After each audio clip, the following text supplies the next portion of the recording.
Yom Tov.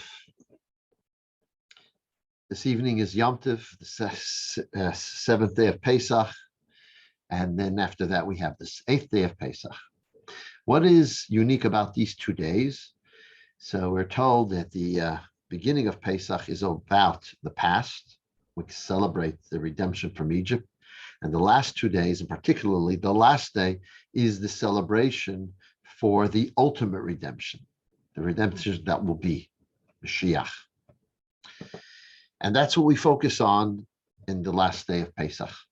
As a matter of fact, we have what's called a Sudas Mashiach, a meal as we come to the end of Pesach. We finish Pesach in a crescendo, and we come to the end of Pesach with a meal, and we associate it with the coming of Mashiach. So what's this all about? This is an enactment of the Baal Shem Tov to eat matzah in the last meal of Pesach, and as well, later the Rabbeim, the Chabad Rebbes instituted that we actually drink 4 cups of wine in this meal as well.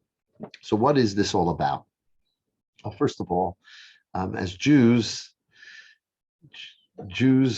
say before benching on a Shabbos and a festival,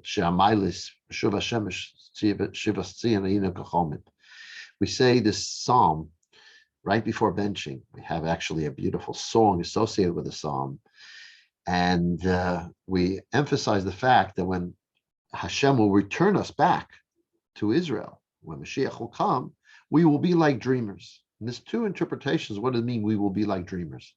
One interpretation of the basic commentaries on this psalm is that the situation then will be so amazing and so real that reality will create a situation where the previous reality, the exile reality, will be so far removed from our consciousness that we will be like dreamers. It will be like a dream what was, but the reality of Mashiach will be really so overpowering and overwhelming that we couldn't even imagine that we had an exiled kind of experience beforehand. That's one explanation. The other explanation is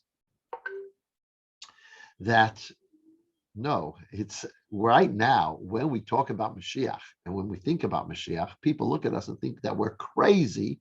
We're dreaming. This is a dream that has no part of reality. It's not real. So that's the dream. That's the concept of we are like dreamers. Now, of course, our job is to make it more than just a dream, to make it a reality, and to make the dream our reality. That's the idea behind having this Sudas Mashiach, this meal associated with Mashiach. Let me explain. Let's go back to the beginning of Pesach. And of course, what do we do in the beginning of Pesach? The most important thing is we eat matzah. What's the eating of matzah? So according to the Zohar, eating of matzah, the first night of Pesach, is about Mechled Demheim Nusa, which means the bread of faith. The matzah represented faith. We left Egypt in haste. We didn't have time for the dough to rise, and we went out into a wilderness without any provisions. It seems only some dough that didn't have time to rise, and it became matzah. So matzah originally represented the fact that Jews had faith in God, in Moshe, and went out of Mitzrayim with that faith. So the matzah that we have today, especially baked with handmade matzahs, which are baked with the intention that this is the matzah for the mitzvah, have a special nutrient in it that when we internalize it, it helps us internalize faith. What does that mean?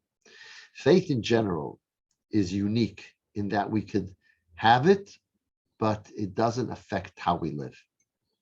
The Talmud famously says, a thief, prior to entering a home, asked God to help him in his job of stealing.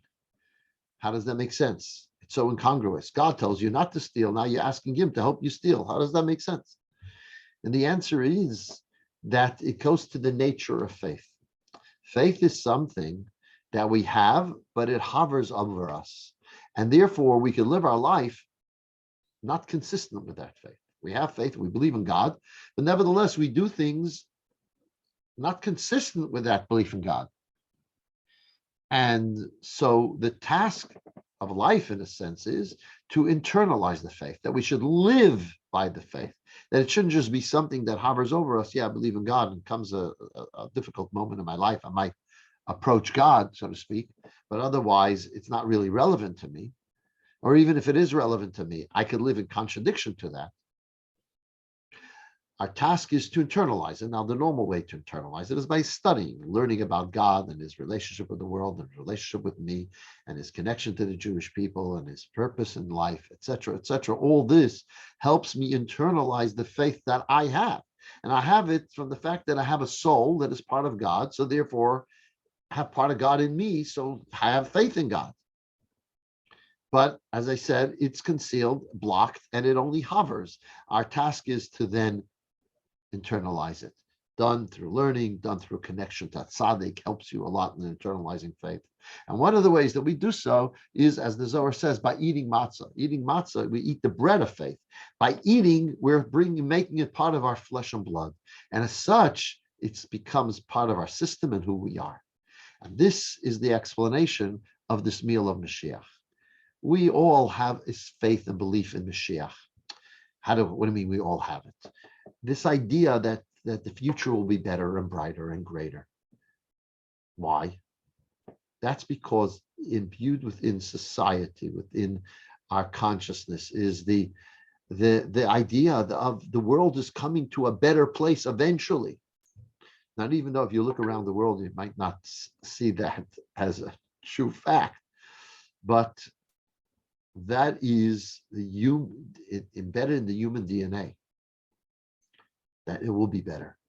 Hope is something that is very important to a person. Hope, it comes about through the ultimate hope, which is the world coming to its place, a state of ultimate goodness with the coming of Mashiach. Now, how do we take this faith that we have, kind of vaguely, sometimes stronger, sometimes weaker, and internalize it and make it strong within us, so that we live with this faith in a much more powerful way, in a stronger way? That is what Sudas Mashiach is about. We take this day where the light of Mashiach is revealed in the world, and by eating matzah towards the end of this day, with the intention that this is the meal of Mashiach, we internalize, hopefully, this faith, so that it becomes real to us. So it's not some concept that, yeah, we play lip service to or believe in somehow, but actually is our reality. And I'd like to conclude with two stories of people who have done so. The first is a rabbi in Israel. His name was Avram Hersh Cohen. He was a great scholar, and he was the head of a kollel in Kfar Chabad. He was an elderly Jew, and he once had a infection in his leg.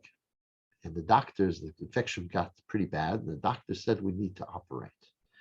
And all of a sudden, he got all scared, and he started to cry, and he was totally upset. They said, listen, it's no big deal. It's not a major operation. It's a small operation to clean up the infection.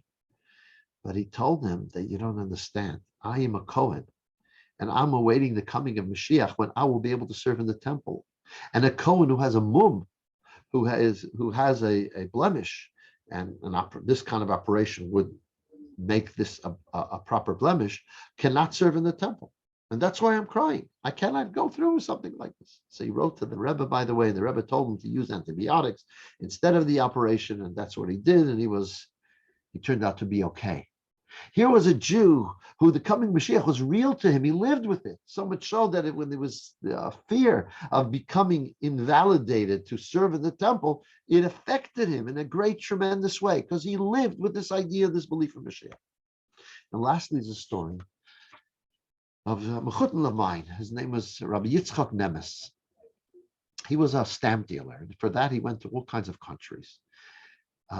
Once he had suggestion to help the government of Ghana in South America to do something with stamps, and he didn't want. know if he should go or not go, if it's safe or not. So he wrote to the Rebbe, and the Rebbe advised him to go. And when he's there, the Rebbe gave him $1 to give to a Jew that he will find in Ghana. Well, he came to Ghana and he's asking people here and there. There's a Jew. He looks at the telephone books. There's no Cohen, there's no Levi, there's no Goldbergs, no Greenbergs, etc., etc. And there's no. He has to find this Jew. So he starts asking people, "Do you know anyone who's Jewish?" No. Looking in the wrong place. There's no Jews here in Ghana. Finally, someone says, "You know what? There's a person who might come from a Jewish family, but I don't know if he's Jewish now." The fellow whose name was Solomon. So he went to this house, he knocks on his door, and he saw why people thought he's not Jewish now. He was married out to an Indian woman, and there was all kinds of religious symbols that weren't Jewish in the home filled, to the extent that Nemes didn't feel that this is a place for him to talk to him. So he invited him to his hotel room. He came to his hotel room on a Shabbos in the evening, made Kiddush and gave him challah, and he started to talk to him about Judaism, and he inspired him. And slowly but surely, over a few years, he came back to Yiddishkeit in a great way. Anyway, one day he comes and he doesn't hear from him. He comes to the house and he knocks on the door and he's not home. And the wife says, "Oh, you think my husband is a good man? Oh, look what I found." And she opens us. She says she found this suitcase with a freshly pressed suit and fresh clothing, and he hid it under his bed. And he has a passport there, and he is looking to run away from me. When Nemes finally catches up with Solomon, he says, "What's this all about? This suitcase? Tell me about it." He says, "Well, what don't you understand? You told me about that soon Mashiach is coming, and he's going to redeem the Jews out of this exile. So I prepared. I have a suitcase filled with my best clothes and my passport, so I can go with Mashiach." These were people who lived it. So please come along to a Sudas Mashiach, whether it be here in St. Ives at 4:00, or if you live in more distant places, I'm sure there's a Sudas Mashiach around you. Otherwise, go to Chabad.org, and there is a Sudas Mashiach that you could do in your own home.